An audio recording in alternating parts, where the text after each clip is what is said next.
Gents. I-Lifetime Solution presents umkhulisanduku, guys. Guys, umkhulisanduku is for those like abafuna uku-enlarge ama-penis wabo. Like mawubona ngathi incane yabona, and like ufuna ukuyi-enlarge, then umkhulisanduku is for you. Guys, umkhulisanduku uyasebenzana, guys. It's either uyawuphuza or uyapeta, it's up to you, guys. And once yakusebenzela iyo-unlock-a i-full potential yakho, i-boost-e ne-confidence yakho.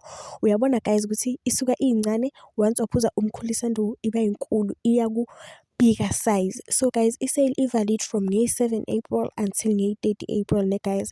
And it's a big sale cause like isuka ku-1,000 rand iya ku-300. So mawuyifuna uzoyithola nge-300 kulo April nje kuphela. Unokubona like uzama ukujima for ukuthi penis ibe yinkulu, but akuzameki. So hence si-introduce umkhulisanduku ne guys ozo-unlock-a i-full potential yakho, u-boost ne-confidence yakho. Niyabona guys ukuthi ukhulisa kanjani? That's okay guys. Niyabona futhi isuka ku-smaller size iya ku-extra large size. I-product iyatholakala kuMkhulu Ndaba Ezitha guys. Nawa ama-details wakhe. Ngicela ukuthi uxhumane naye uthole i-product yakho guys. Thanks.